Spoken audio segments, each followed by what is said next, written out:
yeah, I think we should start cracking on. Um, so when it comes to idea generation, where do you start? It's difficult, and I personally I learnt the piano from when I was about 10 years old onwards, and I got to a reasonable level. I got to about grade 7, but I'm rubbish at sight reading. Could never read music. I kind of listened to it and played it back. I think that's helped me a lot later on if I'm starting to play around with ideas, because I've been naturally experimenting throughout, and so I kind of have this approach when I'm playing around with music. I literally just jab at the keys. And I know that's easy to say as someone with a bit more music experience. However, you do sometimes come up with, as good old Bob Ross said, happy accidents as you're playing. And so sometimes it's just a matter of sitting down and not being too complex about ideas. I was playing around just before the stream, getting everything going. So I think I've got an idea for just 4 notes, and we can build upon that, and there'll be more notes, obviously, afterwards. But I was just playing in the middle of the keyboard, and I might turn that down a little so I can hear myself as well.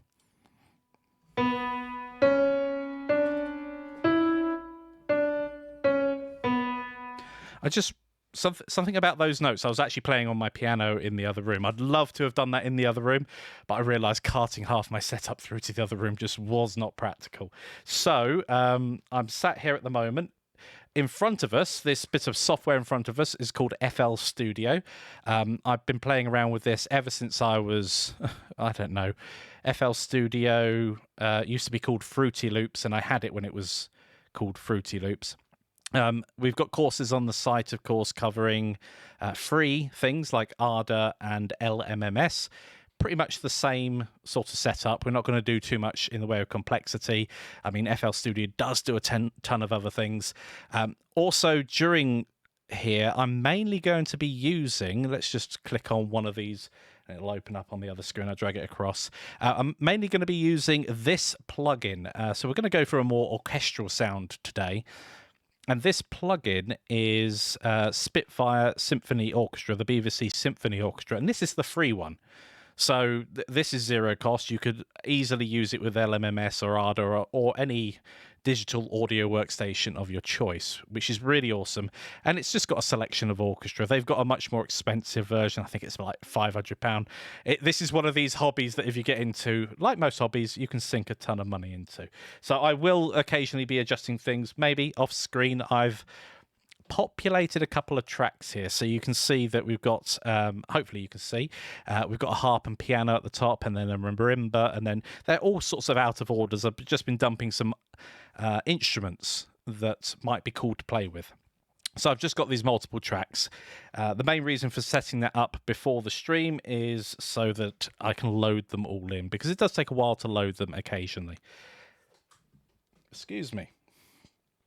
Lums, yes, happy accident. Bob Rossing the music tonight, definitely. Good evening, Vertex.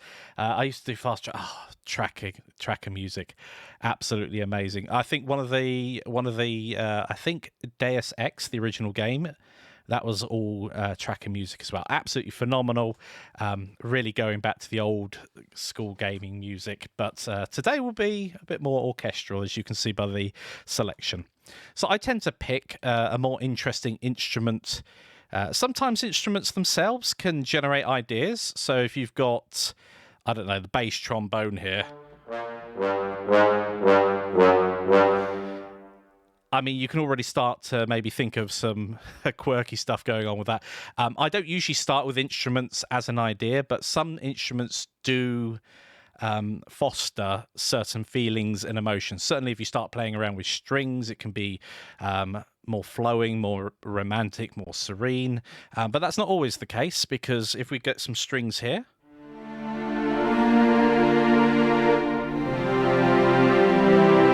that's like a really nice serene part in a film or something along those lines. But then you've got the, if you really go harsh with the strings, you can...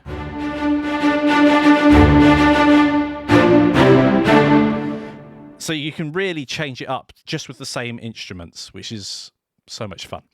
But usually, I'll get to the point now, usually I start with something that's easier to hear all the different notes. Because if you play something like strings or brass, it can get very overwhelming very quickly. Things can get lost. Whereas if you pick something like a piano, so I've got a piano sound here.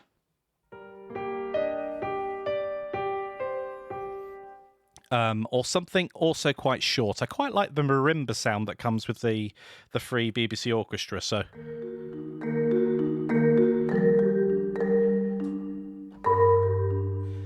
And you can see here also one of the reasons why I wanted this bigger keyboard. I'd love the piano, so I could go to the real extremes either end. But just being able to put some bass notes in there as well as you're playing around can help flesh out an idea. And sometimes you can have the chords stay the same. So here's a C minor chord, and you can have the bass move around. So.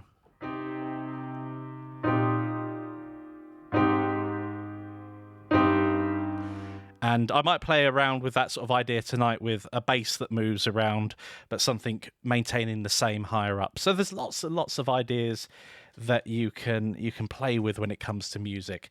And I think we're going to start with those notes there and see where we can go with that.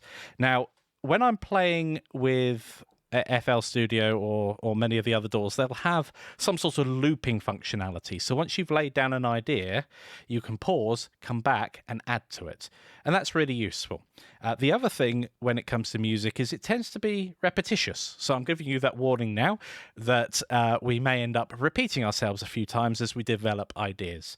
And finally, I always play with a metronome. So I've removed the really annoying sort of wooden block sound that comes through. However, if you feel that the metronome might be a bit too loud and a bit too grating, I've changed it to a hi-hat sound. I can certainly tone that down a little as well. I'm not sure what track I put that on. So this would be what the metronome sounds like. So it's just a hi-hat being struck, and it's there, it's present, and it's really as a guidance so I can stay in time, especially with some of the longer instruments. If you've got something that builds up, so I think these filtered strings here, they kind of build up more.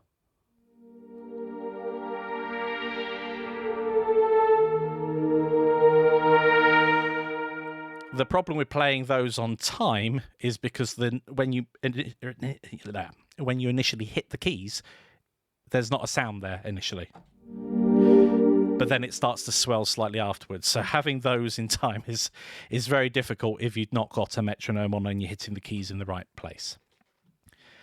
So let's play around with... Now, there's a couple of places we could put that, and again, you can just play around on the keyboard and see what you can make of it. So, well, that's kind of part of. I could shift this to all white keys, but I'm going to keep it as this for the moment. It sounds like it's part of B minor.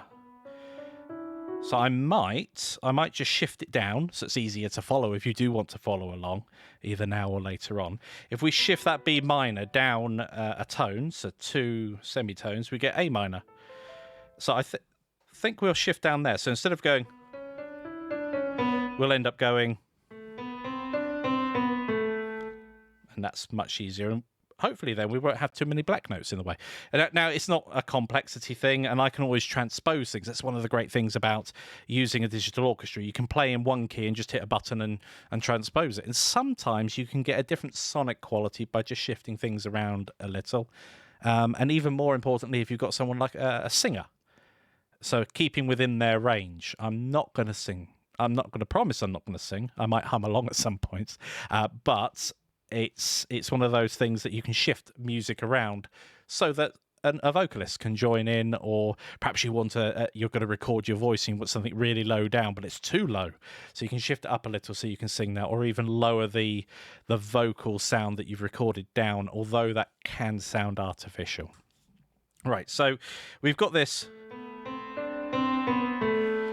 And there are several things that you can do with that. Now, one of the great things that's a great starting block is just playing fifths. So we've got the root note here. We've decided that it's kind of A minor. It might not be, but let's say it is for the moment. So if we count 5 white notes up from that, we get our fifth, and we can play that down here. I'm pointing. Hopefully you can see that. So we can play with that, and then we can just play things over and over again and see how they sound. I'm going to separate it out a bit further.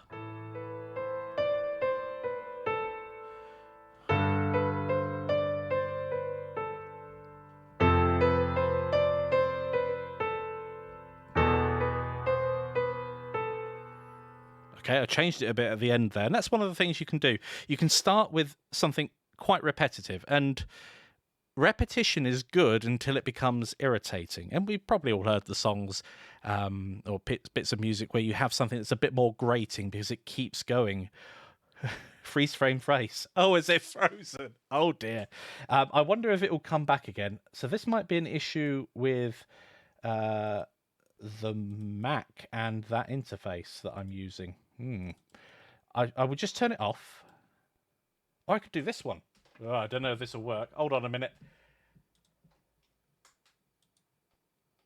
Oh dear, that's horrible. So you'd see me from this angle, and then I can come and chat to you like this. I think that works. I'll shift to that one for the moment and see if I can kind of frame myself a little better. Yes, that's the laptop's one. Yeah, that's fine. We'll keep it like that for the moment. I think that's my... I've got a Camlink USB that seems to, on the Mac, occasionally freeze, which isn't great. Although that could be OBS. Who knows? New setup, new responsibilities.